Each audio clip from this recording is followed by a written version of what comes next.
del Laboratorio de Neuroingeniería Viral del Instituto de Neurociencias de la Universidad de Princeton. Y su laboratorio estudia virus neurotrópicos de mamíferos y desarrolla herramientas virales para el estudio del sistema nervioso y desarrollo de terapias génicas. Así que dejo con ustedes a Esteban y vamos a partir exactamente con esa pregunta. ¿Qué se hace específicamente en un laboratorio de neuroingeniería viral? Hola Esteban, muchas gracias. Hola Carolina, muchas gracias por la invitación y gracias a todos los que están conectados en este día feriado. Supe que tembló recién, espero que estén todos bien. Veo que está una postdoc de mi laboratorio también ahí conectada. Saludos para ella. Bueno, antes de entrar en el tema central del coronavirus, entonces respondo tu primera pregunta sobre qué es lo que hacemos en mi laboratorio. Nosotros no trabajamos con coronavirus, trabajamos con otros virus, y para darle un toque un poco más alegre o optimista a esta pandemia que ha sido tan terrible, les puedo contar que los virus también se pueden usar con fines nobles o terapéuticos.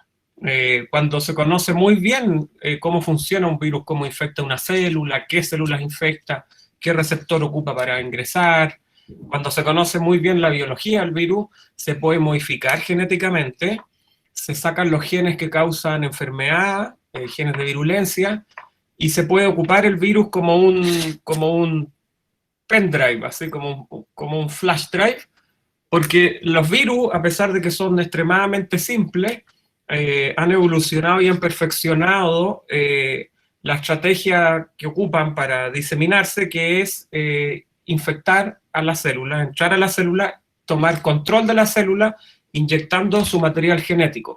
Inyectan un programa, es como los virus computacionales, inyectan un programa nuevo y toman control de la célula para replicarse y propagarse. Porque recordemos además que los virus no son seres vivos, son parásitos intracelulares, o sea, necesitan tomar control de una célula para lograr persistir y esparcirse por el mundo. Entonces, lo que hacemos nosotros en el laboratorio es que estudiamos unos tipos de virus bien particulares que se llaman virus neurotrópicos. Ya todo esto, el coronavirus podría también ser un virus neurotrópico, es decir, virus que tienen la capacidad de infectar células del sistema nervioso. Esos virus estudiamos en el laboratorio, principalmente dos familias, la de los virus herpes, y la de los virus, unos más pequeñitos que no causan enfermedad, que son los virus adeno-asociados. También estudiamos un poquitito menos el virus de la rabia, el virus del VIH y otros. Entonces lo que hacemos es que los utilizamos con tres propósitos principales. Uno, para entender cómo está conectado el sistema nervioso, por ejemplo, cómo está conectado un riñón con el cerebro, conectividad. Por otro lado, función, para entender qué parte del cerebro hace qué cosa, por ejemplo, la neuroanatomía, entender función del sistema nervioso. Y lo tercero es terapia génica. O sea, utilizamos los virus como un fin para tratar enfermedades y principalmente los virus se están ocupando hoy en día para dos tipos de terapia. Uno para tratar el cáncer, es lo que se llama virus oncolítico, o sea, virus que destruyen específicamente células cancerígenas. Y la segunda categoría es los virus que se ocupan para terapia génica, es decir, para entregar a una célula o un órgano defectuoso que tiene una enfermedad genética, una copia de ese virus que es funcional, de tal manera de restaurar la función de ese organismo, de esa célula, de ese individuo. Y ya hay aprobado por la FDA un virus para tratar cáncer, en melanomas que no responden a cirugía o a quimio o a radioterapia, y se han aprobado dos terapias para tratar enfermedades genéticas. Una es una ceguera y el otro es una atrofia muscular que generalmente es muy grave, los niños mueren muy jóvenes. Y esto con una inyección del virus en el ojo, en el caso de la ceguera, o en el torrente sanguíneo, restaura la función de ese programa que está mutado y estos niños son normales y quedan prácticamente curados. Es como una reparación, digamos. Porque eso es lo que hacen los virus al final, inyectan material genético. Entonces, utilizamos esa propiedad que ellos hacen muy bien en el beneficio propio de los humanos, en este caso. Es como la nota positiva, qué maravilla poder escuchar que en realidad el virus tiene una potencialidad de ser bastante mejor de lo que estamos escuchando hoy en día, ¿no? Así es una dualidad bien interesante. Sí. Bueno, entonces empecemos a desentrañar a este protagonista, a SARS-CoV-2, que es el causante de la enfermedad COVID-19. Sí. Esteban, bueno, quiero partir diciendo un par de cosas. Lo primero es que dentro de la audiencia hay personas que tienen background en ciencia, background en virología o en inmunología, pero la gran mayoría de la gente que está conectada no es del ámbito de la ciencia, por lo tanto esta presentación la vamos a hacer en un ambiente bien coloquial, de lenguaje no científico, de tal manera que toda la audiencia pueda entender claramente lo que hablamos. No vamos a ocupar muchos acrónimos, ni siglas complicadas, ni vamos a hablar así cosas muy médicas. Vamos a tratar de que sea una cosa bastante horizontal para que todos entendamos, ¿ya? Y lo otro es que muchas veces voy a tener que decir no sé, porque como es un virus nuevo, hay muchas cosas que no se saben. Y una de las cosas más serias que un científico puede hacer es decir no sé, en vez de especular, sobre todo frente a una cosa tan grave como este coronavirus. Entonces, para introducir el tema de los coronavirus, les quiero contar y poner esto en un contexto más histórico, un poco más holístico, un poco como de la vista de gran altura, ¿cierto?, de este problema. Los coronavirus no son nuevos, y este no es tampoco el primer coronavirus que infecta a los humanos. Los coronavirus han coexistido con animales por miles de años. Existen cientos de especies de coronavirus. La gran mayoría de ellos infectan a animales. Son súper pocos los coronavirus que infectan a humanos. Conocidos hasta ahora, incluyendo el SARS-CoV-2, son 7, ¿ok? Y la gran mayoría de ellos se queda en el reservorio natural, que son estos animales de todo tipo, aves, chanchos, vacas, peces, pero algunas veces lo que pasa es que se producen estas infecciones zoonóticas, lo que significa que los virus saltan de una especie a otra. Es algo que ocurre raramente, pero cuando ocurre pueden pasar estas cosas, ¿cierto?, tan graves, porque el sistema inmune del nuevo huésped al que saltó no ha evolucionado para coexistir con este virus y se enferma gravemente. Entonces voy a poner un par de diapositivas, no quiero ser, de nuevo repito, extremadamente técnico, no voy a ocupar muchas diapositivas, prefiero que esto sea más bien una cosa así, un ping-pong de preguntas. A ver si se ve bien eso. ¿Tú me confirmas, Carolina, si se ve bien? Sí, estamos viendo tu PowerPoint. Ya, entonces vamos para acá. Los coronavirus, como les decía, es una familia de virus que se clasifica, hay varios tipos, y voy a ir más que nada a los que infectan a humanos, ¿ok? Entonces, disculpa, sí. ¿Puedes ponerlo en modo presentación? Por supuesto. Ahí sí. Gracias. Ya, entonces, les decía que no quiero cargarlos con mucha diapositiva y vamos a mantener esto así, un diálogo entretenido sin mucha cosa técnica. Entonces, los coronavirus, el primero que se describió fue alrededor de los años 30 y fue un coronavirus murino de ratón, que se llama Mouse Hepatitis Virus, MHV. Y después el primer humano lo describió una científica brillante en Inglaterra. Aquí está, ¿pueden ver el cursor? ¿Sí? No sé si se escucha y se ve, Carolina. ¿Sí? No vemos tu cursor, pero vemos la pantalla. Bueno, ahí pueden ver una línea al tiempo y pueden ver que los primeros coronavirus que se describieron de humanos es este que se llama OC43 y el 229E, ¿ya? Esos se describieron más o menos en el año 60, y entonces, para poner esto en contexto, hay 7 coronavirus que infectan a humanos. De esos hay 3 que son más complicaditos, entre ellos este SARS-CoV-2, pero hay 4 que son prevalentes en los humanos. Los pueden ver ahí en los cuadrados naranjitos, el OC43, el 229E, y después en el año 2000 y poco se describió el HKU1 y el NL63. Esos 4 coronavirus que infectan humanos saltaron de animales también. El OC43 se sabe que saltó, o se piensa que saltó de vacas, de hecho. No solo los murciélagos acá son los malos de la película, y estos son más bien leves, causan enfermedades respiratorias que pocas veces desembocan en neumonías o cosas graves.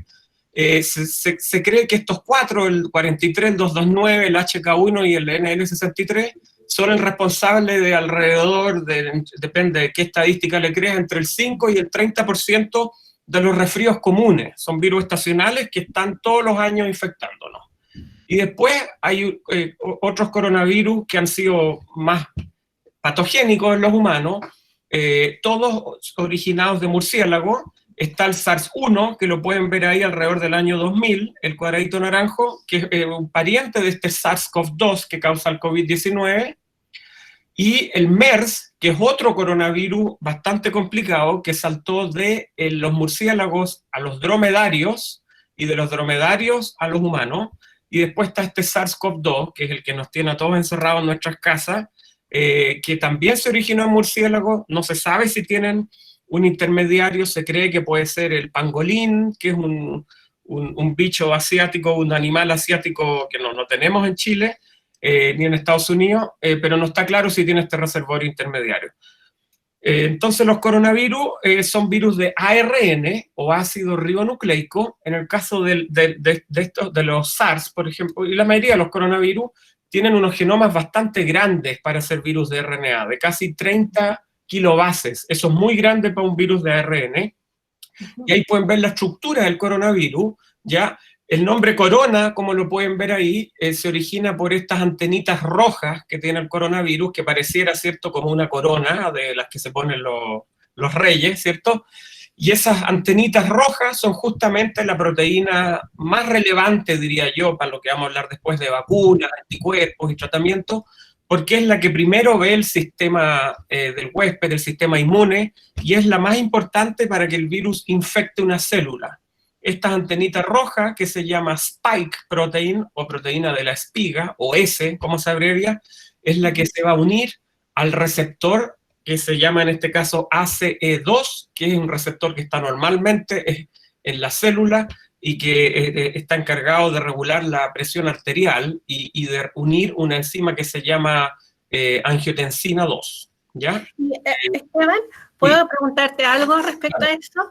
Porque si ya teníamos antecedentes de los coronavirus previos, y por ejemplo el SARS-CoV y el MERS, ¿qué pasó con este segundo, con el SARS-CoV-2, que lo hizo avanzar tan rápido o cuyas consecuencias no son ni siquiera parecidas a lo que vimos con SARS y con MERS? ¿Qué lo hace tan especial? Buenísima pregunta.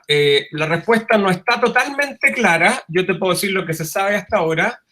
Bueno, como tú decías, sí, el SARS-1, que también se originó en murciélagos y tuvo una letalidad aún más alta que el SARS-2, de alrededor de 10%. El MERS, que tiene una letalidad más o menos del 30%, se ha mantenido restringido. Bueno, el SARS-1, hubo casos en el principio del año 2000 en China y Hong Kong, y ahí la cosa se apagó en menos de un año. Ya voy a explicar por qué se cree. El MERS, que es bastante más letal, como decía, está principalmente restringido a la península arábica, Arabia Saudita.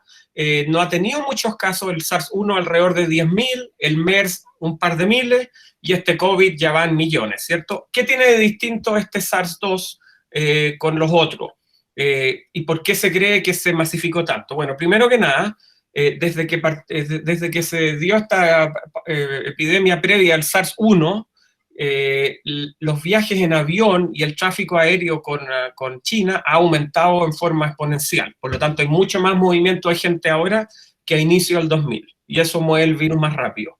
Segundo, para el SARS-1 se supo muy rápido que el huésped intermediario que lo amplifica es este animal que se ve acá, que se llama civet en inglés, que es una especie como de un gato salvaje, una cosa así. Y como se supo que ese era el huésped intermediario, lo aislaron muy rápidamente de contacto con humanos y ahí un poco pararon la transmisión. En el caso del SARS-2 no está claro si el huésped intermediario es el pangolín o no, por lo tanto no se ha podido parar la cadena de transmisión de animal a humano, pero eso ya ahora es lo mismo, porque ahora la transmisión es más bien humano a humano. Pero la razón más importante, Carolina, para no extenderme tanto con tu pregunta, la más importante, creo yo, es que el SARS y el MERS, los pacientes se enfermaban grave muy rápido y no tenían este periodo presintomático de tantos días. Por lo tanto, no transmitían el virus sintiéndose bien, no transmitían el virus mientras estaban sanos. Y ya cuando se agravaban, rápidamente terminaban en un hospital, por lo tanto se disminuía la cantidad de gente con la que ellos interactuaban. Este SARS-CoV-2 hace que los pacientes permanezcan por hasta una semana en forma asintomática o presintomática, y durante ese tiempo la gente se siente bien, no se da cuenta que está enferma y lo transmite muchísimo más. Esa es una, yo diría, de las razones más importantes. Sí, sin duda. Y también hay estudios bioquímicos que dicen que la interacción entre la AC2, el sitio de reconocimiento, digamos, tiene una constante de afinidad que es muchísimo más grande que la que tenía el SARS-CoV-1. Así Entonces, es mucho más, digamos, infeccioso por ese sentido. Sí, bueno, la gracia de este virus, hablando desde el punto de vista del virus, no de nosotros las pobres víctimas, ¿cierto? Es un virus que tiene una tasa de contagio bastante alta, depende de qué estadística se vea, puede ser entre 3 y 5 el índice de contagio. Esto quiere decir que cada persona enferma puede contagiar hasta 5 personas. Hay unos que se llaman super spreaders, que son pacientes que se ha visto que infectan 50, 70, 80 individuos, por ejemplo, en condiciones de hacinamiento, coro, donde están todos echando el aliento, digamos, en lugares muy encerrados, cárceles, cruceros, ¿cierto? Asilos de ancianos. Ahí se ha visto que un paciente puede infectar a 50 o más durante su etapa asintomática o presintomática. Y además, este es un virus que...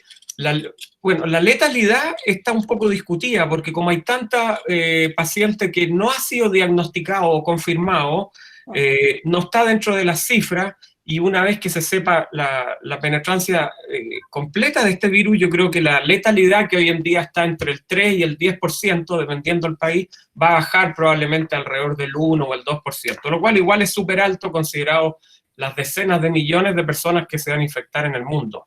Claro, qué increíble esto de los asintomáticos también, ¿no? Porque no necesariamente, y yo te pregunto desde la ignorancia, ¿tendrá alguna correlación con la carga viral? Por ejemplo, que una persona no significa que porque no sea sintomática tenga muy poquito virus o no necesariamente la va a repartir. Tal como tú has dicho, se puede dispersar a 50 o 100 personas, una persona que jamás demuestre ningún síntoma. Exactamente. Sí, como te decía, este virus puede permanecer asintomático. Hay gente que nunca presenta síntomas, que cursa toda la infección sin ningún síntoma. Sin embargo, la carga viral que tienen en el tracto respiratorio es altísima igual. Entonces, cada vez que hablan, tosen, estornudan, el puro hecho de hablar ya se ha visto que hace que el virus se transmita, no necesariamente toser o estornudar. Como están tantos días haciendo su vida normal, subiéndose a un avión, a un tren, al metro, a una micro, yendo a trabajar, es justamente esa la arma de este virus que lo ha hecho que se transmita en forma mucho más eficiente que otros coronavirus.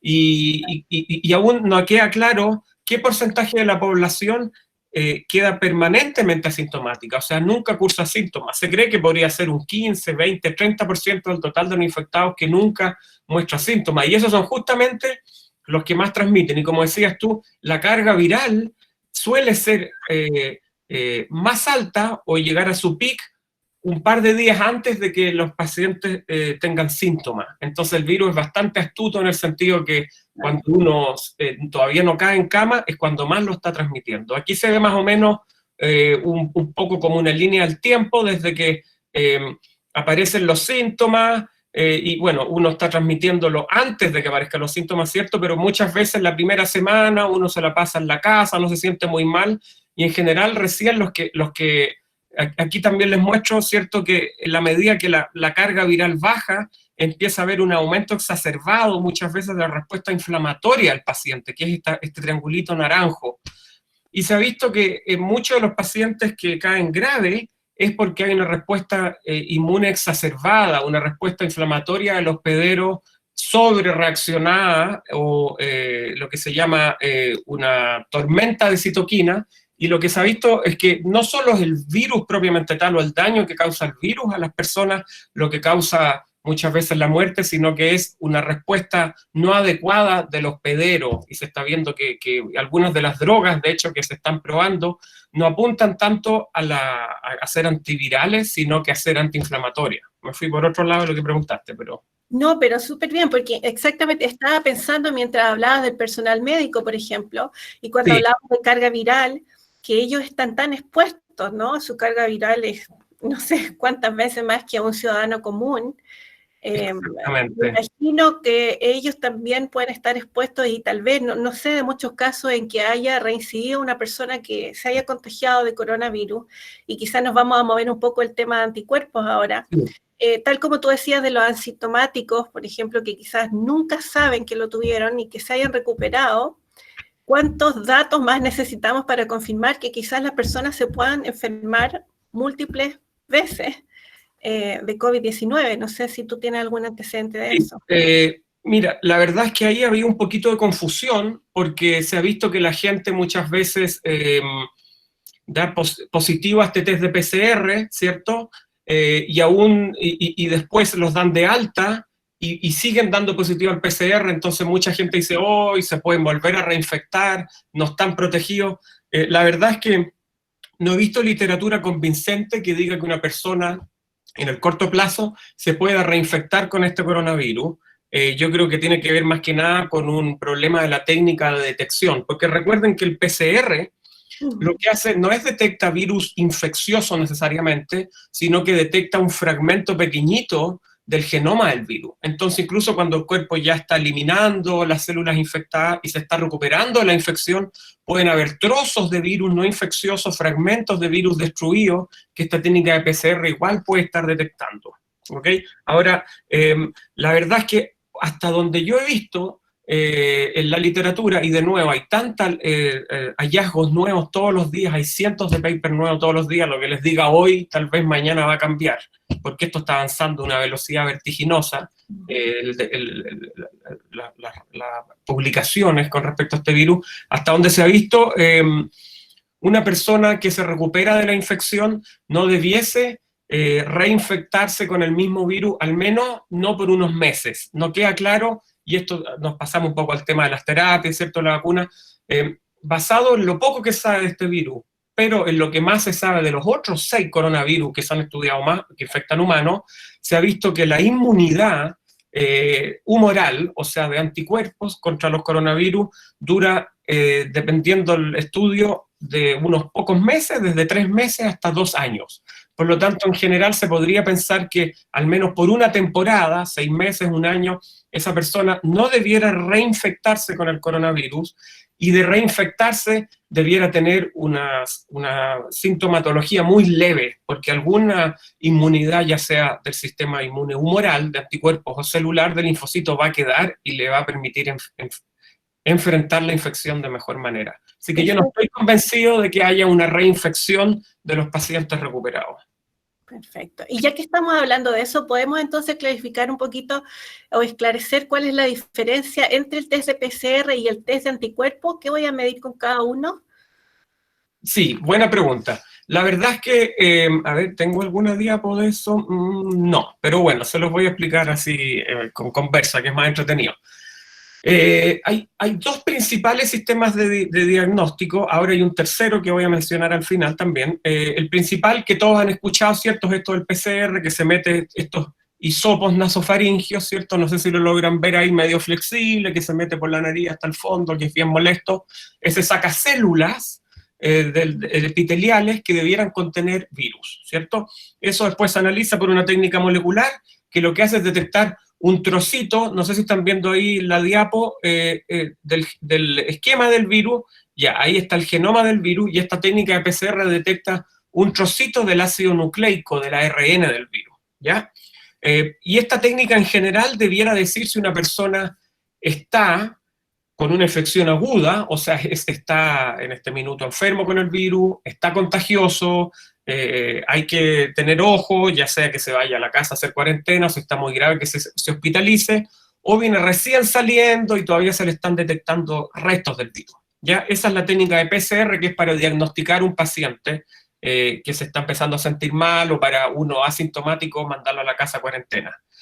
La otra técnica, que es la de serología, que está recién empezando a entrar, y ojo, los que están en sus casas tengan cuidado porque hay muchos kits que están vendiendo que parecen estos como kits de embarazo, ¿cierto? Que se echa una gotita de sangre y aparece una línea.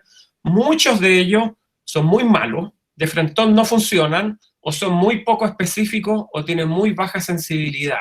Así que guíense por los kits que tienen algún tipo de validación por organismos que lo certifican. Vienen muchos de China o de otros países que la verdad son súper malos. Bueno, esos test de serología lo que hace es detectar anticuerpos que el cuerpo desarrolla para combatir el virus. Principalmente dos, inmunoglobulina G, algo tengo aquí parece para mostrarles, a ver. Tararán, estará por acá. Ahí, ¿se logran ver? Sí. Ya, entonces si ven este gráfico de arriba, el test de PCR detecta este RNA que se ve aquí en esta curva, en esta jorobita, ¿ya? Eso es cuando una persona tiene la infección, está cursando la infección. Y los test de serología lo que hace es detectar una persona que ya se está recuperando, se recuperó, y desarrolló anticuerpos, que son estos ejércitos del sistema inmune que combaten la infección. Esta es una persona que ya sobrevivió y se recuperó, porque estos que ven acá, IgG e IgM, se demoran más o menos 4 semanas o algo así en recién aparecer. Entonces, los test de serología detectan estas dos inmunoglobulinas de acá, ¿ya? Entonces, uno es para ver si la persona está cursando la infección y el otro es para ver si lo tuvo, y se podría asumir, aunque eso tiene mucho debate, que esa persona ya no está siendo infecciosa y que no debería reinfectarse al menos en el corto plazo, unos pocos meses o qué sé yo, una temporada. Eso es lo que se presume. Y en ese sentido, si existe algún test que sea de alta sensibilidad y alta especificidad, y logramos tener un buen test entonces de serología en la sangre que nos diga que sí, que desarrollamos anticuerpos, que entonces tuvimos la enfermedad en el pasado, ¿sirve de algo la idea de este carnet de inmunidad? Sí, el famoso carnet COVID que ha sido bastante polémico. Mira, salvo por Chile y contadas excepciones, no es una cosa que se está ocupando en forma masiva. ¿Por qué? Porque no está absolutamente documentado por cuánto tiempo esa persona va a ser inmune a reinfectarse. En algunas personas la cantidad de IgM y IgG puede ser más bien baja y esa persona podría reinfectarse tal vez en unos pocos meses más. No se sabe por cuánto tiempo la persona queda protegida, de tal manera que decir a una persona, no, ándate a trabajar tranquilo, expónete más, arriésgate más, muchos tal vez van a dejar de tener los cuidados básicos, van a lavarse menos las manos, van a dejar de usar mascarilla, y si esa persona va a tener protección por 2 meses o 4 meses, y después esa inmunidad baja y se puede reinfectar, es medio riesgoso. No es una cosa que se ha masificado mucho en el mundo, me parece que es un poco luego, se sabe aún poco como para aventurarse a decir que la persona está blindada con este carnet COVID y está totalmente protegida. Creo que en la medida que aumente el conocimiento se va a tener más claro. Tal vez está protegida por unas pocas semanas o meses. Claro. Y algo respecto a esto mismo, también he escuchado mucho acerca del plasma convaleciente, que es donde gente ahora está donando su propio plasma, que es una porción de la sangre, ¿verdad? Una vez que se ha recuperado y que tenga alta cantidad de anticuerpos para otra persona que tenga peores síntomas. ¿Cómo funciona eso? Sí, buena pregunta. Mira, esto se llama plasma convaleciente. Aquí tenía unos apuntes, a ver, para si la gente lo quiere ver. Se llama, ahí está, el último punto, se llama suero convaleciente o terapia de anticuerpos pasiva. Es una cosa que se describió hace más de 100 años y que es una medida un poco, entre comillas, como de desesperación, ya cuando no hay un tratamiento así como específico, moderno, seguro. Es una cosa que se hace ya cuando hay una enfermedad que tiene al paciente muy grave y no hay efectivamente una droga muy efectiva. ¿Y en qué consiste? Y de nuevo se basa en esto de la inmunidad que mostraba acá, de la IgG y la IgM, ¿cierto? Lo que mostraba acá. Consiste en lo siguiente: hacer screening de pacientes que sobrevivieron a la enfermedad, que está documentado que la tuvieron y ya no son infecciosos. Después de 4 a 8 semanas se asume que tienen una buena respuesta de inmunoglobulina G, como ven acá en este gráfico. A esa persona se le saca sangre, se purifica el plasma y se infunde a pacientes que están graves con la esperanza de que alguno de estos anticuerpos, que son estos ejércitos de células que desarrolló esa persona que sobrevivió, sean neutralizantes, es decir, que logren evitar que el virus entre a la célula, o sea, que bloqueen, si vamos acá a la primera diapositiva, la unión de esta coronita roja, ¿cierto?, del spike con el receptor ACE2.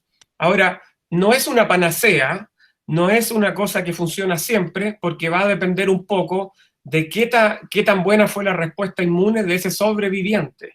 Si pudiera hacer un screening un poco más específico, de tal manera de seleccionar solo los plasmas de los que tienen una cantidad de anticuerpo alta y efectivamente neutralizante, tal vez podría ser un poquito más específica. Yo sé que en varios hospitales se está ocupando esto, ha tenido un relativo éxito y también tiene un par de riesgos pequeñitos. El primero es que, bueno, obviamente se está transfundiendo plasma de otra persona que podría tener, si no se hace un buen screening, otras enfermedades. Y el segundo problema, no sé si lo anoté acá,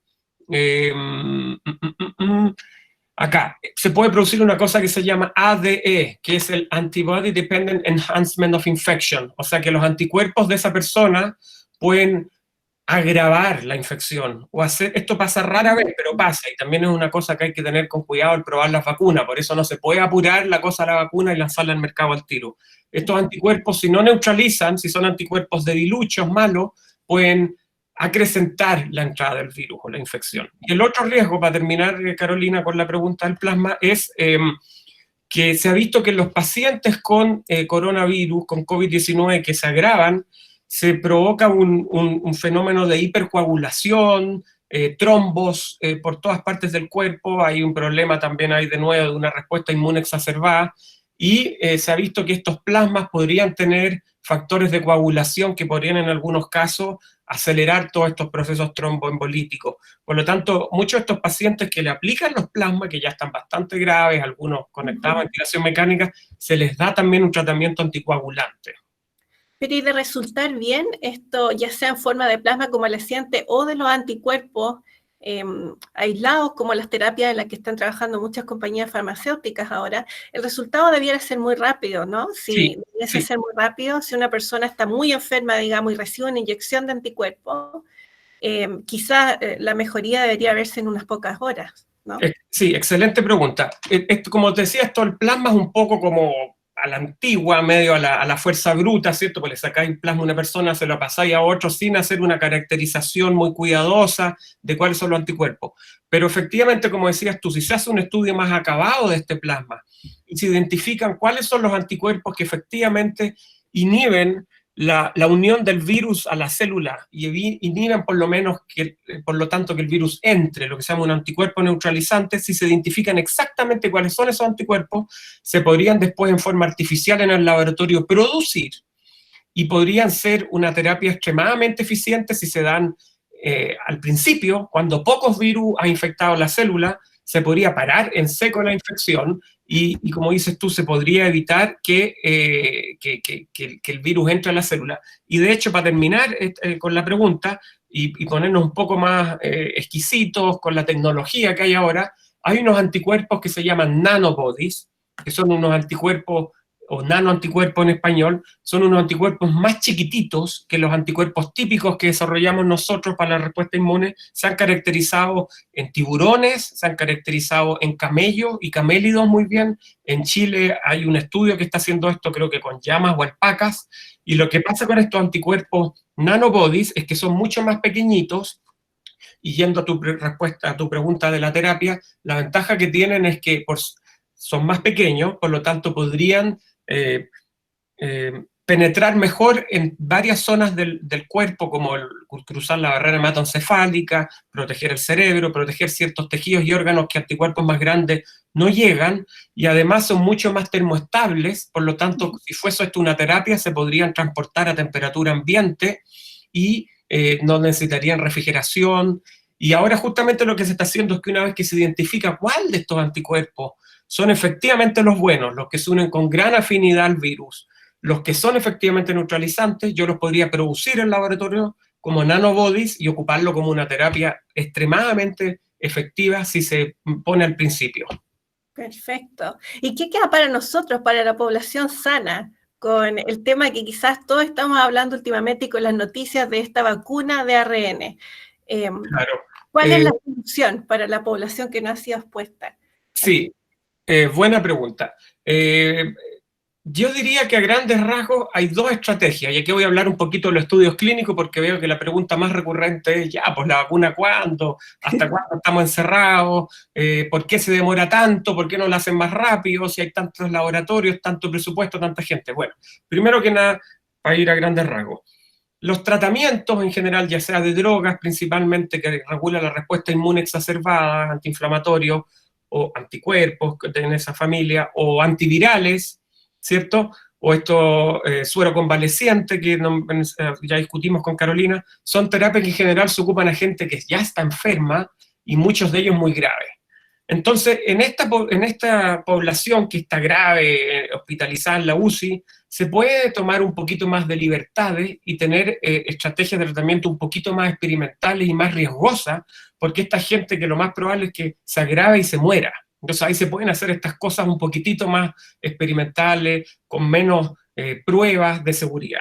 Y en algunos casos funcionan y en otros no, y ese paciente que igual le iba a fallecer, bueno, se muere.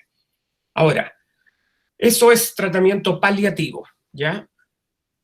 Para la mayoría de nosotros se ha visto que alrededor se cree, ¿cierto? Si ponderamos entre extremos como Nueva York, donde mucha gente se infectó, con, no sé, Coyhaique, donde probablemente mucha menos gente está infectada, se cree que en el mundo hoy en día en promedio alrededor de 3 a 5% de la población se infectó con este virus ya.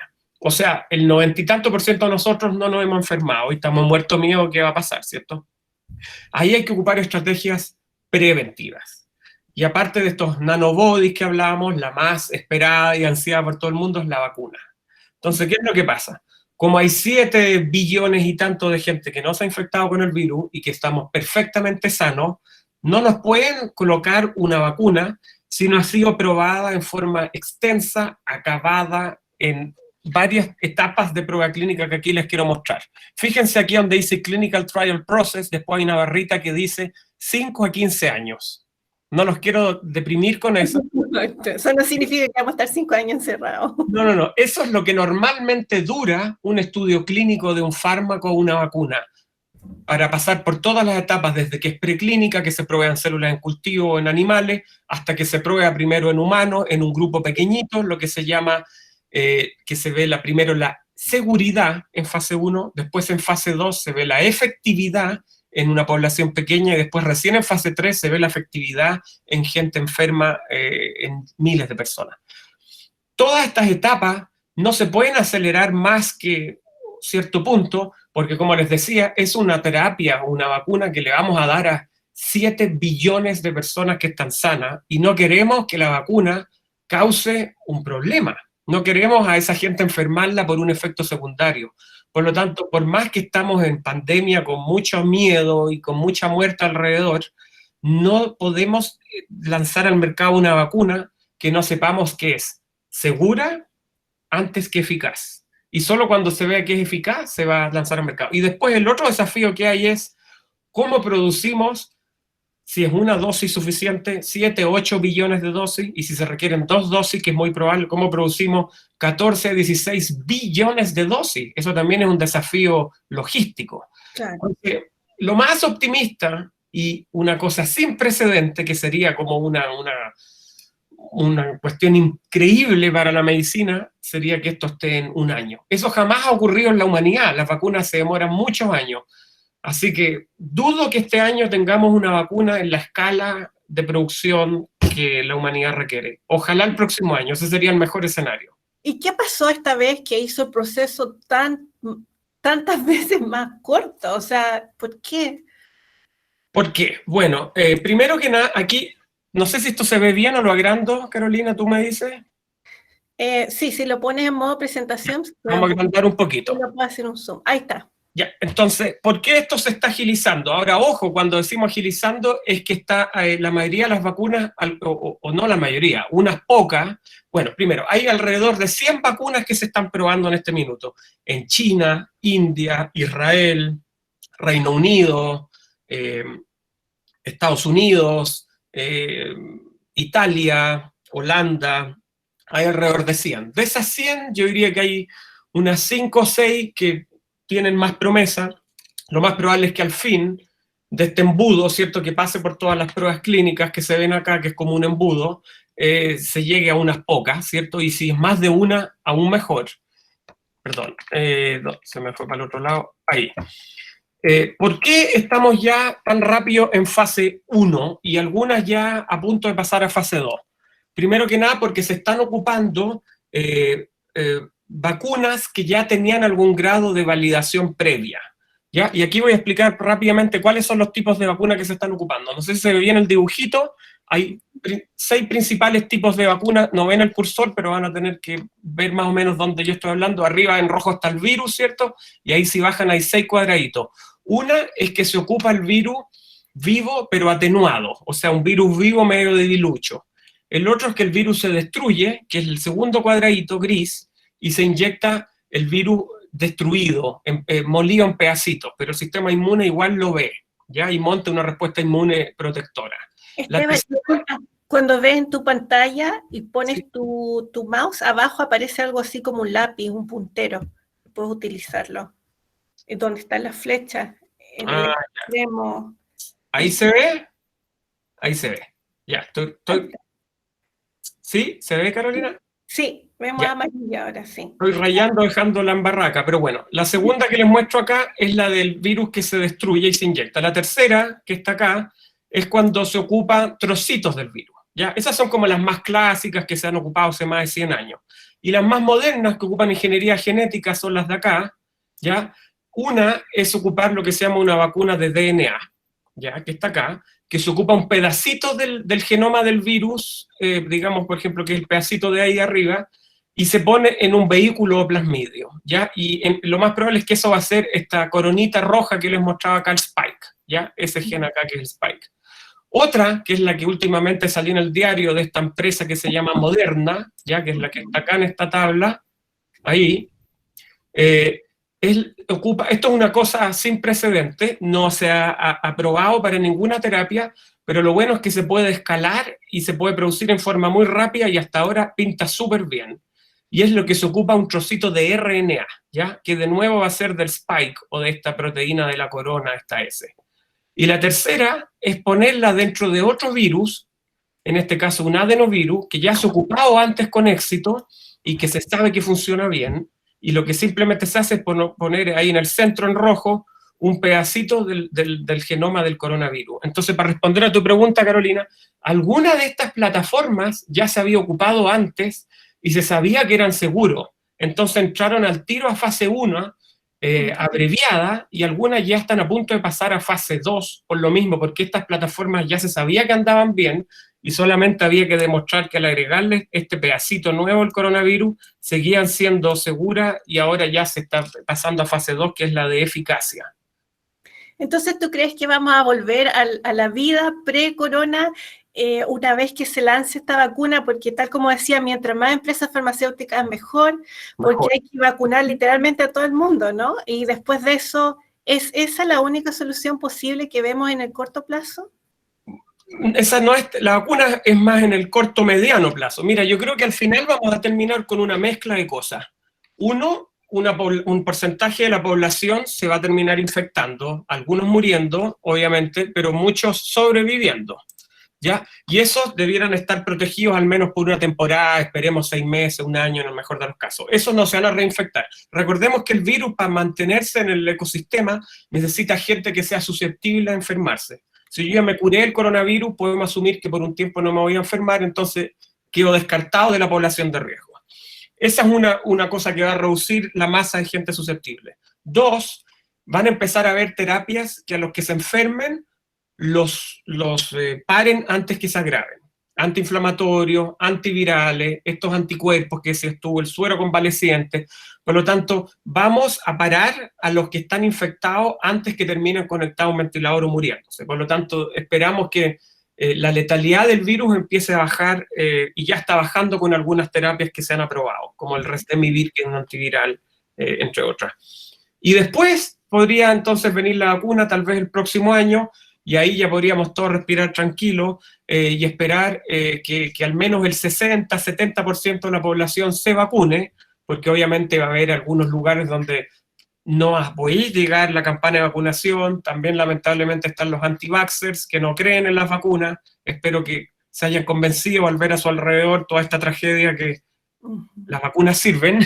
Esto es un mundo sin vacuna, sin una vacuna, en este caso el coronavirus. Entonces yo creo, Carolina, que al final esto va a ser una combinación de cosas.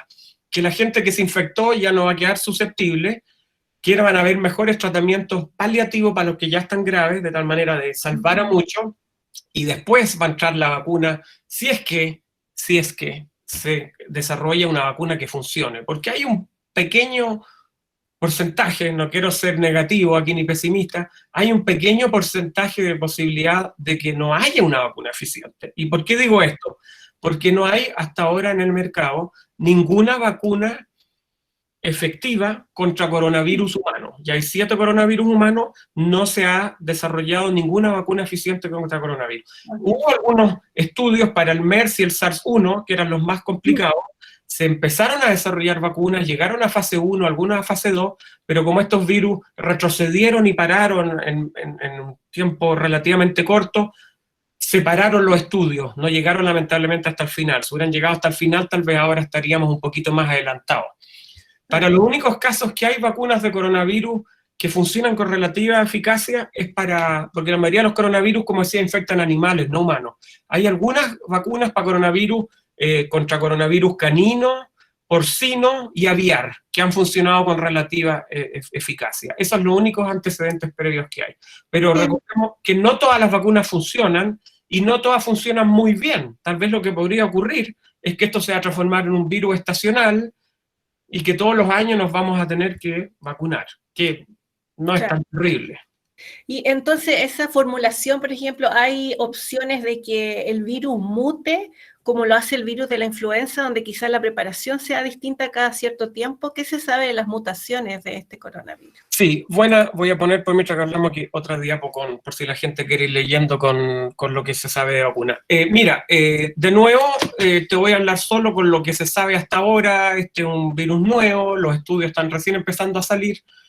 Lo que te puedo decir hasta el día de hoy, puede que la otra semana lo que dije hoy está incorrecto porque aparecieron nuevas publicaciones. Es bien tiempo dependiente este seminario porque el avance de la ciencia va a una velocidad nunca antes vista. Entonces, lo que se ha visto es que hoy en día, como las técnicas de secuenciación, me piden que lo ponga en pantalla completa. Ahí lo voy a poner. Las técnicas de secuenciación de genomas virales hoy en día son muy rápidas. En un par de horas yo puedo secuenciar, yo a una persona le saco nasofaringio, secuencio el virus, después voy a otra persona en China, en Italia, en España, en Chile, secuencio el genoma del virus y veo cuánto ha mutado, cuánto ha cambiado su secuencia de ADN. Y se ha visto que este es un virus que no muta tanto, como decías tú, como el virus de la influenza. ¿Por qué? Porque los coronavirus tienen una peculiaridad, son virus de RNA bastante grandes, como ya les dije al principio, genoma de 30 kilobases, y tienen una enzima que tiene una actividad exonucleasa, que se llama, que tiene una actividad correctora. O sea, este virus tiene capacidad de corregir las mutaciones que hace. Como cuando uno hace una falta de ortografía y lo corrige y lo arregla, este virus tiene esa capacidad.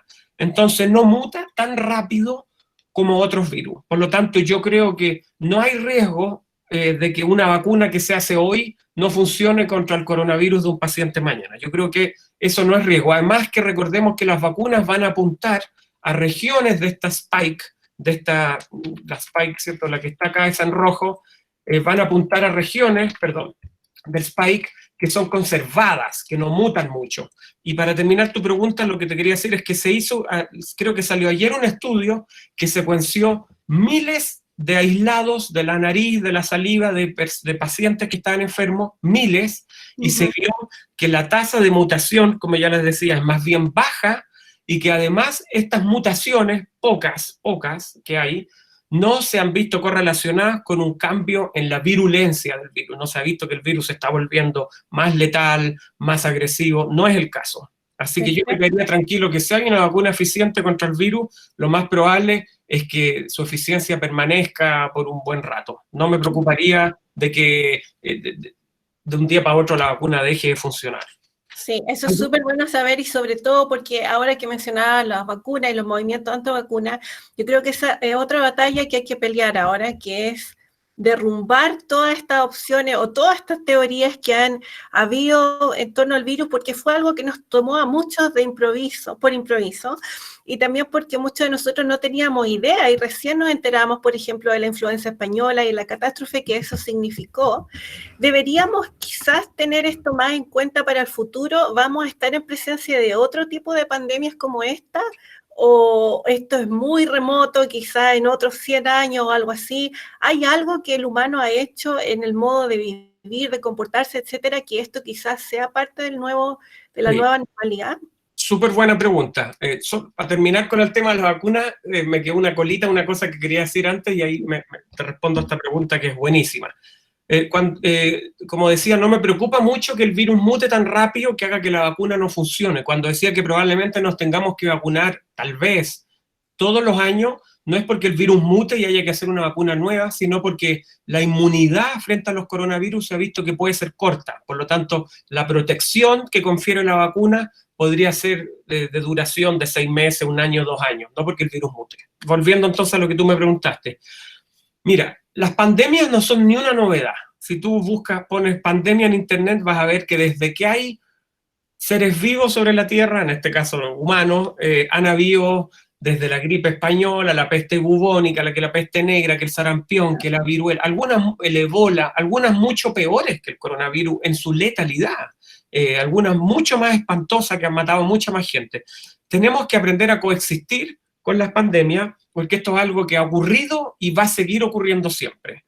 Ahora, un poco responsabilidad los humanos tal vez tenemos, y esto es parte de la modernidad, la globalización y el aumento de la población en el mundo, y me explico por qué creo que nosotros tenemos un poco de culpa, si se quiere.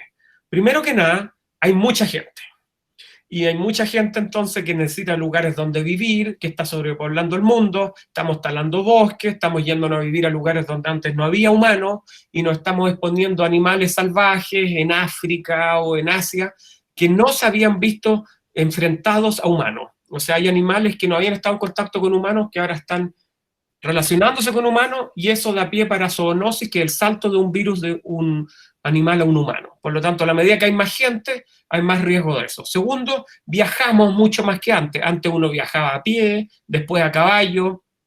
Entonces, si había un brote en un poblado, se morían los de ese poblado y el virus quedaba ahí, porque uno a caballo no llegaba muy lejos. Después el tren, después el avión. Ahora, el virus que estaba en Wuhan ayer, llegó a Nueva York hoy, porque una persona se tomó el avión. Entonces, este viaje de la gente ha hecho que la velocidad de propagación de los virus sea mayor.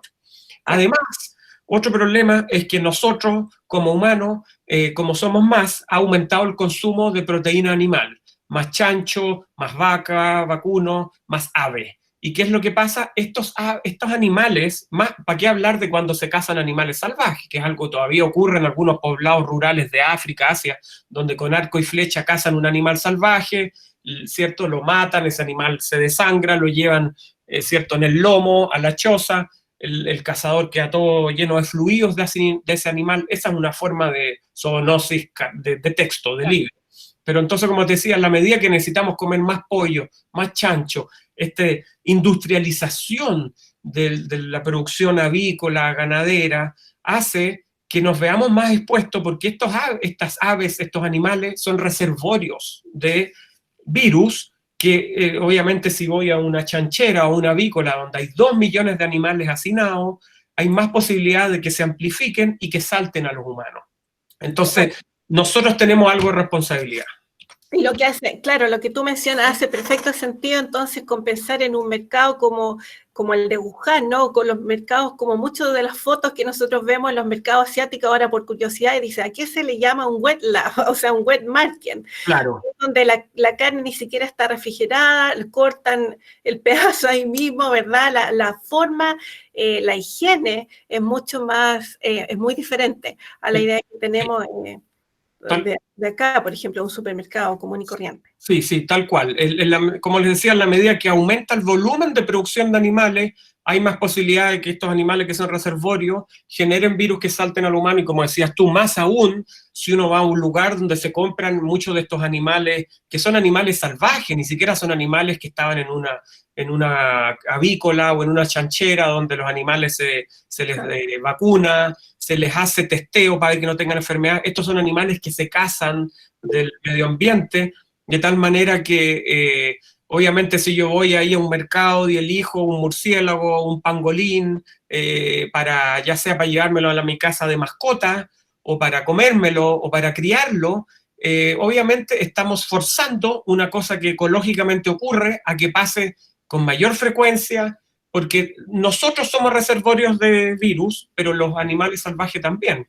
Y si nos ponemos en contacto con ellos y aumentamos el volumen de humanos y el volumen de animales salvajes que están en contacto, esto que siempre ha ocurrido en forma natural, lo vamos a acelerar y lo vamos a hacer que ocurra cada vez con más frecuencia, lamentablemente.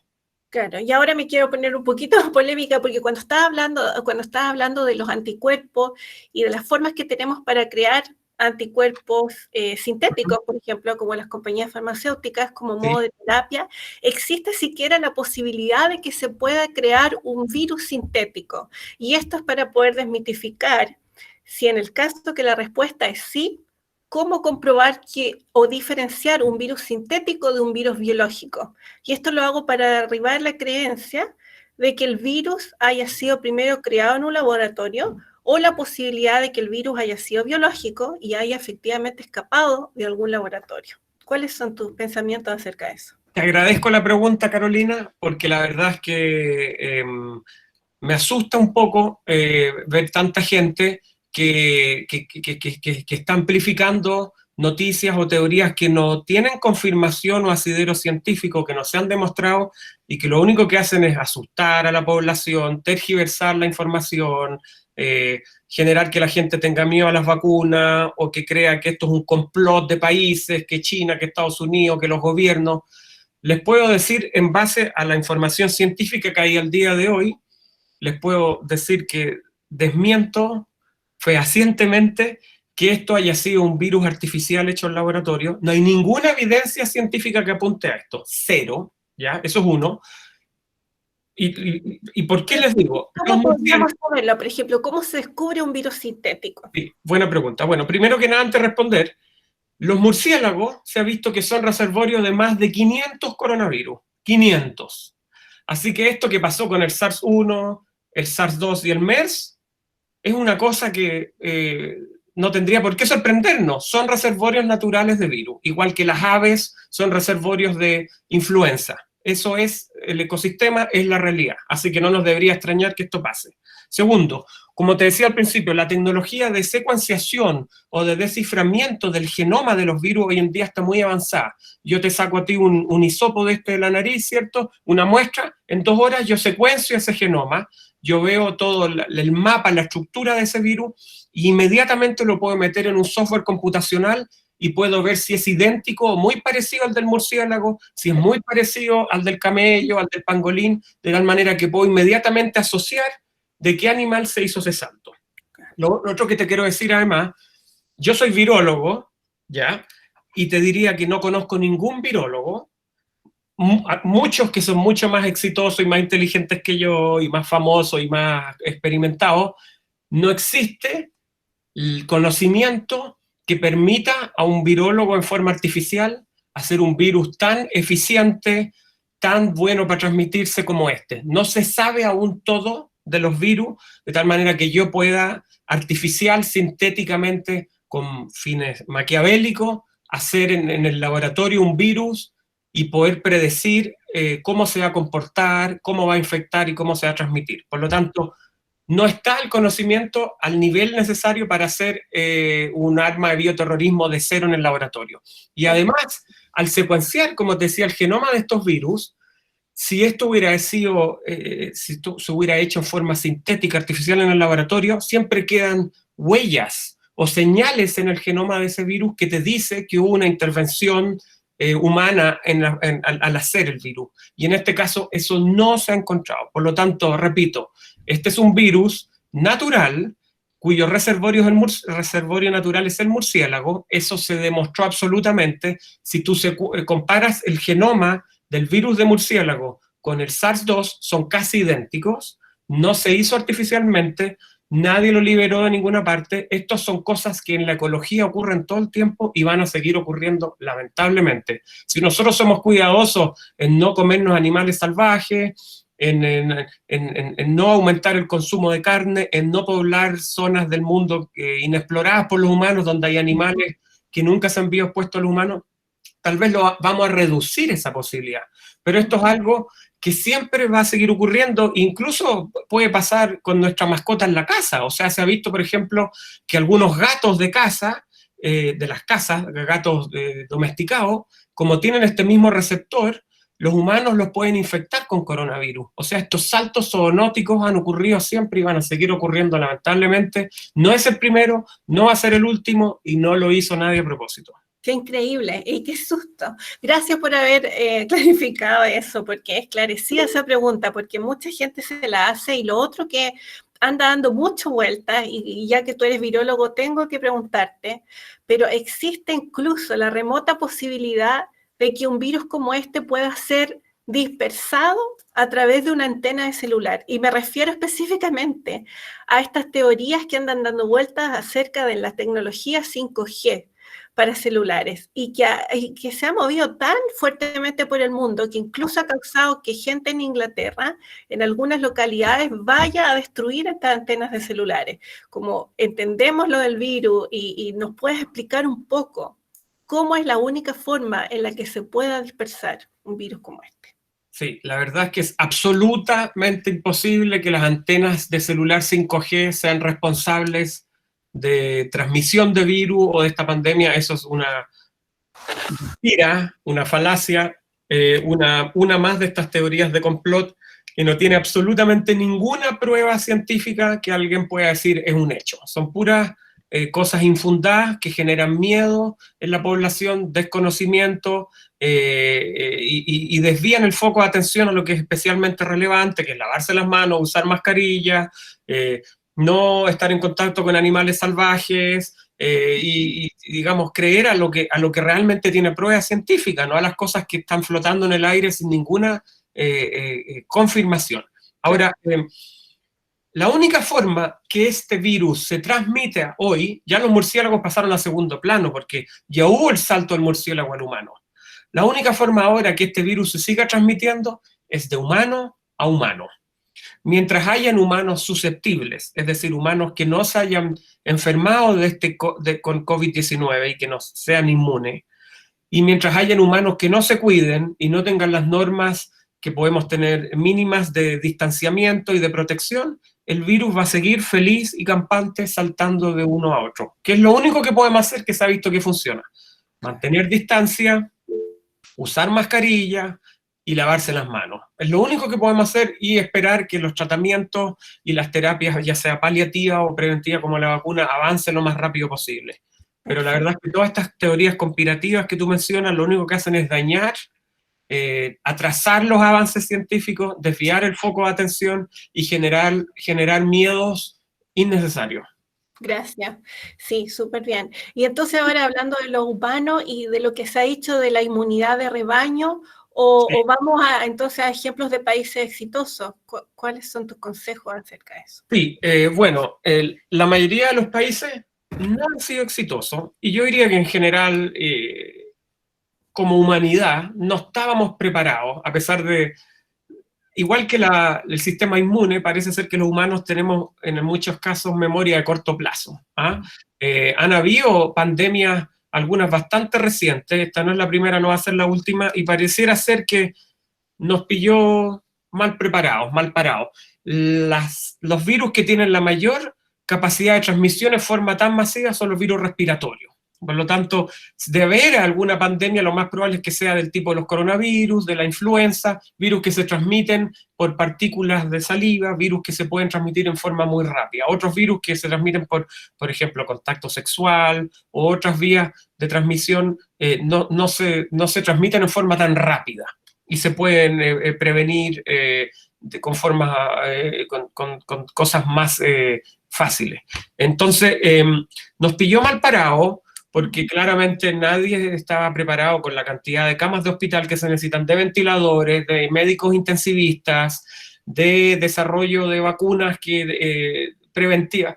Y esto un poco va también a que hay que creer que la investigación básica y la ciencia es algo que se tiene que financiar siempre, en forma continua, ininterrumpida, no solo cuando hay una pandemia, financiarla por 2 o 3 años, después parar la investigación, sino que hacerlo en forma sostenida de tal manera que hayan vacunas ya desarrolladas en stock para la próxima pandemia, que ya estén hechas antes, antivirales, que se hayan desarrollado antes de que sepamos cuál es la otra pandemia, y esto se hace con investigación, con financiamiento. Entonces, la mayoría de los países no estaban preparados. Chile, Estados Unidos, los mayores países, la mayoría de los países de Europa no estaba preparado. Todo esto de la globalización, de los viajes, hizo que el virus se transmitiera en forma muy rápida. Hubo atrasos en los testeos, hubo atrasos en las normas de distanciamiento, hubo atrasos en esto de parar un poco la sociedad para que el virus pare de transmitirse tan rápido y sature las camas de hospital. Y los pocos países que se cuentan con una mano, que efectivamente lograron, no te digo vencer el coronavirus, porque el coronavirus no se va a vencer hasta que se infecte el 70% de la gente, que sería una tragedia por la tasa de letalidad que tiene. Lo de la inmunidad de rebaño me parece que no es la solución. Digamos, no vencieron esto, pero sí aplanaron la curva y han disminuido la letalidad. Los únicos pocos países que son Singapur, Corea, Vietnam, Alemania y algunos países de Europa del Norte, no Suecia, Japón, no sé, 6, 8, 10 países tal vez. Lo único que tienen en común todos ellos fue lo siguiente. 1, testeo masivo. 2, respuesta temprana. Apenas es que supieron que estaba esta cosa, pararon todo rápido. No se hicieron los lesos por semanas o por meses, no, si no va a llegar, no, si esto no es tan grave, no, si está en Wuhan. Tuvieron medidas preventivas más que reactivas. Los únicos pocos países que lograron pararlo, como digo, fue con testeo rápido, aislando los pocos infectados antes que siguieran transmitiendo el virus y mandándolo a cuarentena, parando un poco la sociedad, el transporte, los micros, los trenes, los metros, y la gente siguiendo las reglas de los gobiernos, sin politizar, sin ponerle connotación religiosa política, sino que siguiendo las instrucciones que se dieron. Y eso fueron súper, por ejemplo, Vietnam, que es un país que no es desarrollado, está en vías de desarrollo, tiene frontera con China. O sea, imagínate, en Vietnam, a los pocos días que se supo esto en Wuhan, dijeron, chuta, estamos al lado de China, esto parece ser un virus respiratorio, tenían fresca la experiencia del SARS-1 hace menos de 20 años, pararon todo al tiro, pararon los viajes con China, empezaron a testear súper rápido, los pocos que llegaron de China infectados los mandaron a hoteles o a hospitales al tiro, y tienen ahora, ¿sabes cuántos muertos tiene Vietnam? Que tiene una población mucho más alta que la de Chile, 0. No se ha muerto ninguna persona de coronavirus en Vietnam. Corea también, como tenían experiencia. Los países asiáticos son mucho más disciplinados porque han tenido casos más recientes de pandemia, porque tienen una densidad de población mucho más alta, están acostumbrados a usar mascarillas, siguen a las autoridades. Obviamente gobiernos autoritarios han logrado parar esto también más rápido con reglas que son un poquitito agresivas, no digo que por ahí vaya la cosa, pero en la medida que la gente se lo tome en serio, tome las medidas básicas de higiene, se testee en forma masiva, no solo a los enfermos, sino que a toda la población para detener a los infectados asintomáticos a tiempo, vamos a lograr que la tasa de infección se mantenga al mínimo hasta que ojalá haya alguna vacuna o mejores tratamientos de tal manera que se muera la menor cantidad de gente. Esto es el efecto rebaño, para terminar, Carolina, que es lo que están haciendo algunos países como Inglaterra, que a mitad de camino se arrepintió porque se dio cuenta que le estaba muriendo mucha gente, y Suecia, que sigue con esta estrategia. A mí me da un poco de miedo, porque el rebaño, primero que nada, asume que vas a infectar a 2/3 de la población, lo cual asume que entre un 1 y un 5% de ese 2/3 se va a morir. Claro. Y segundo, asume que la inmunidad de los que se sobrevivieron debiera durar por lo menos 6 meses, 1 año, 2 años, antes que se reinfecten de nuevo, lo cual para este virus no está claro. Entonces me parece que es una medida un poquitito arriesgada. Sí. Perfecto. Y hablando de las estaciones, ahora porque a nosotros quizás los que estamos en Estados Unidos se siente relativamente en el aire que la gente empieza a extenderse un poco más, hay un plan de volver al trabajo, hay un plan de retomar la vida normal porque llega el verano y parece que ser que este virus es estacional. Pero ¿qué pasa en Chile ahora? Que viene el invierno y todo eso, ¿hay alguna correlación entonces entre coronavirus y una mayor dispersión en la época de invierno? Sí, mira, de nuevo, la respuesta más sincera sería no sé, porque es un coronavirus nuevo y no se entiende absolutamente la epidemiología del virus y la estacionalidad.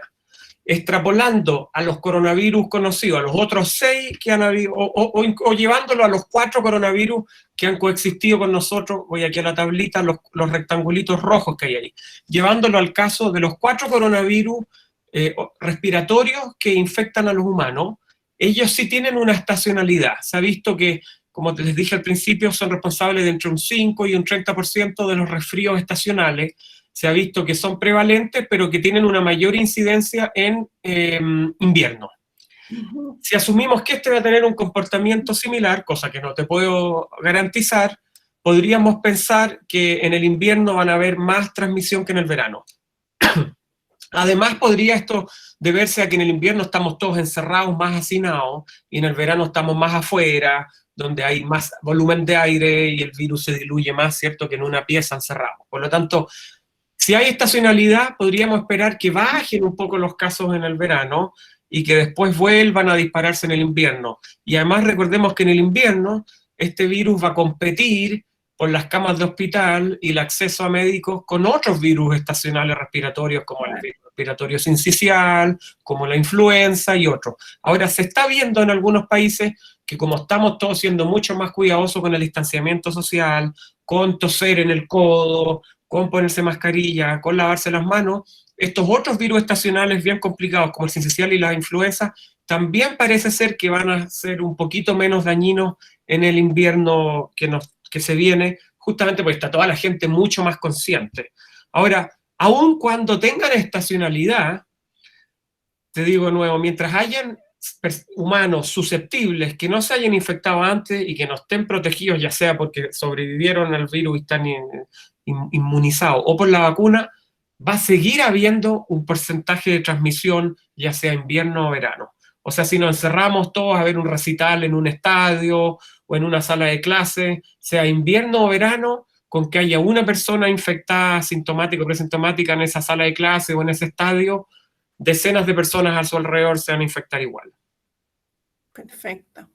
Sí, qué susto. Cuando hablaba, estaba pensando en lo que hablaba de los países europeos, que además tiene correlación con la disciplina, ¿no? Tiene una alta relación Sí. con que se obedece las recomendaciones que se hicieron y la población respetaba esto de la distancia y todo eso. Y estaba pensando en casos como Brasil, por otro lado ahora, en que las cifras son alarmantes.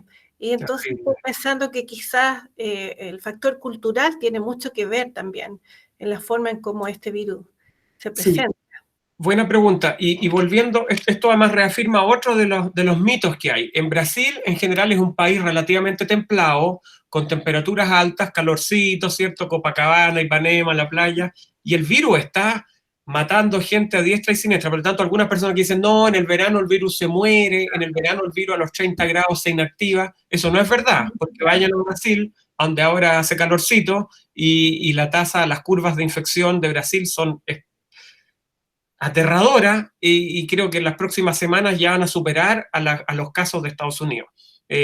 Efectivamente, como decías tú, yo creo que acá hay una mezcla de cosas. Uno es que las órdenes y las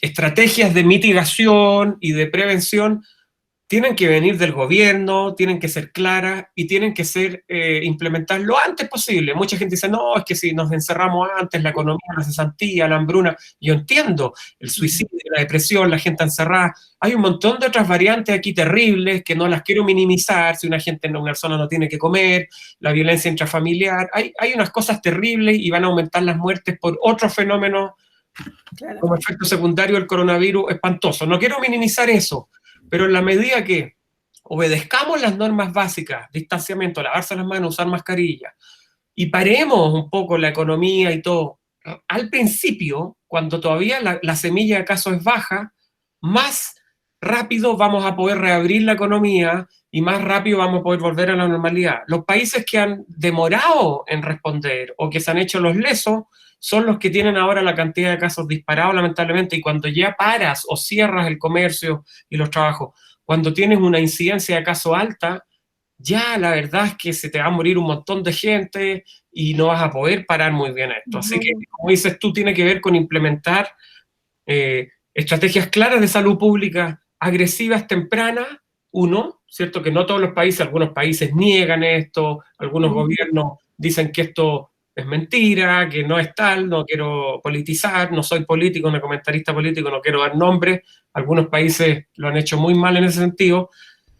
Si no hacen normas claras, uno, y la gente no las sigue por ignorancia, porque no le gusta el presidente que está de turno, cuando las cosas se politizan o la gente se rebela contra las reglas, esto no funciona. Por ejemplo, en Alemania, Merkel, ¿cierto? Ha sido súper clara, súper honesta, ha dicho, mira, se va a morir gente, este es un virus bien terrible, pero vamos a hacer A, B y C. El 30-40% de la gente no votó por Merkel, no le gusta, no es su candidata. Pero todos se alinearon y hicieron caso, porque son obedientes, porque acatan las reglas, y Alemania no le está yendo no le está yendo tan mal, están reabriendo las escuelas, el comercio, porque todos se pusieron las pilas, todos hicieron caso, la orden vino desde arriba, fue temprana y fue clara. Los países que se hacen los lesos, que reaccionan tarde y que la población no hace caso porque teorías de complot, porque no les gusta el presidente, porque creen que no les va a hacer nada porque son jóvenes. Sí. Esto es un esfuerzo de todos tenemos que ponernos las pilas, no porque seamos jóvenes o porque seamos sanos, esto no nos va a afectar. Incluso si no nos afecta a nosotros, se lo podemos contagiar el virus a una persona de edad que sí se puede morir. Sí. Te agradezco por esa reflexión porque es cierto, Merkel, quiero decir, en Alemania, también lo comparaba con un escenario y quizás hace un par de meses, no sé, cuando lo escuché, fue bien impresionante que ella dijo que no habíamos tenido un caso así o que enfrentar una cosa así en la población alemana desde la Segunda Guerra Mundial. Y eso ya decía bastante, ¿no? Decía que esto iba a ser mucho peor de lo que se imaginaba. O lo que imaginábamos hace 2 meses. Así que, claro, como dicen, la transparencia, la honestidad y el seguir las recomendaciones es importantísimo. Vamos a ir terminando.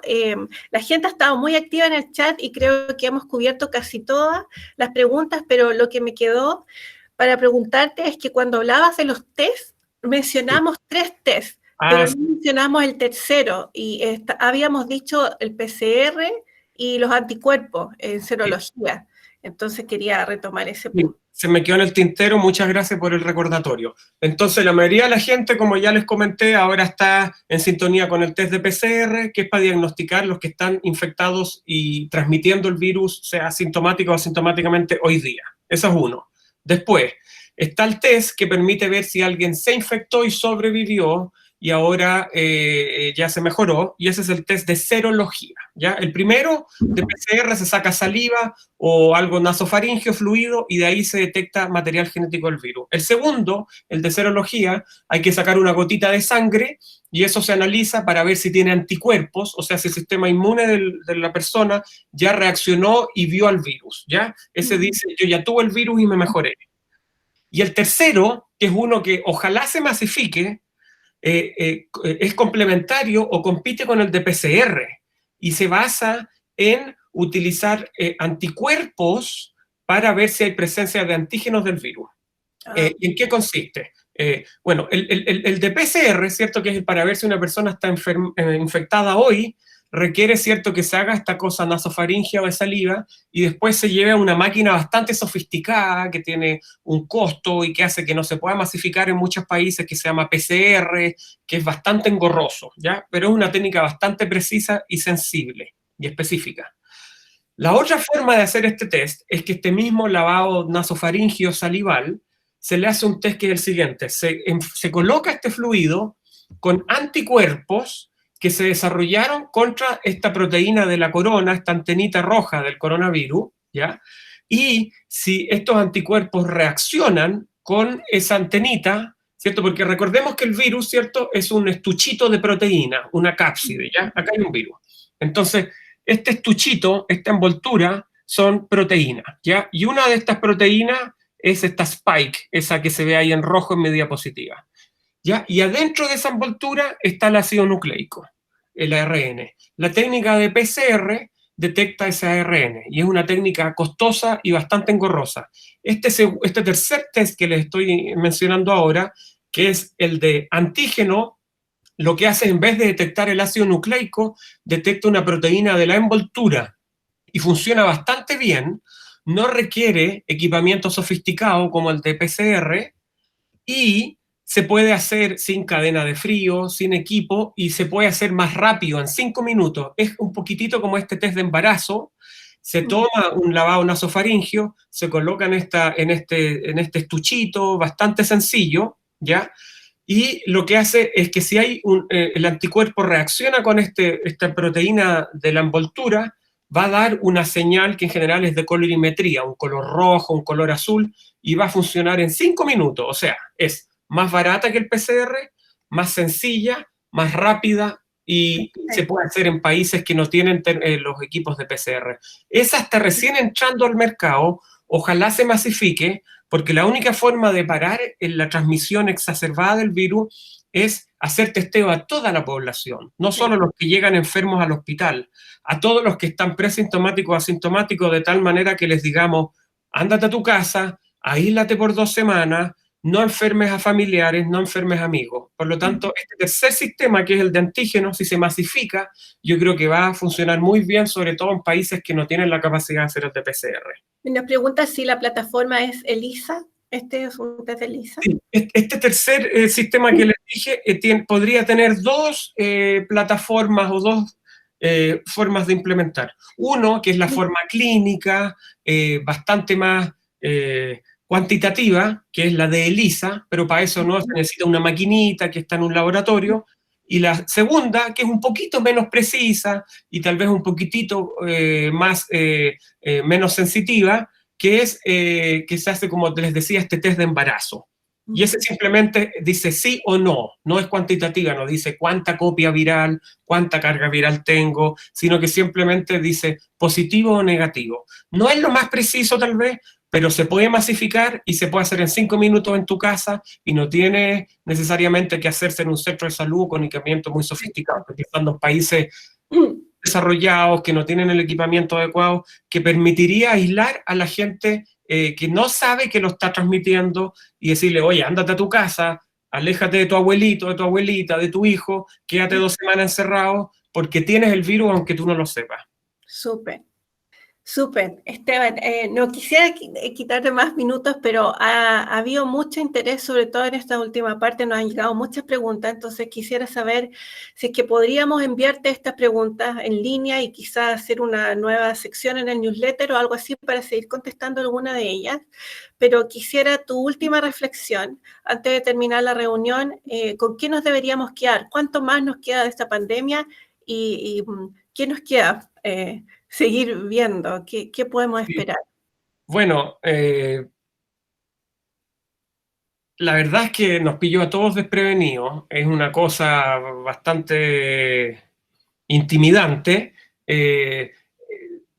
un porcentaje no menor, 10-15% de la gente que se infecta se siente muy mal, y un porcentaje de esta gente termina hospitalizada grave y un porcentaje, depende de qué estadística le crea, alrededor tal vez del 1, 2, 3% de los que se infectan se muere. Y dentro de los que se mueren, para que la gente se concientice con esto, no son solo abuelitos de 95 años que están postrados con 5 enfermedades, hipertensión, diabetes.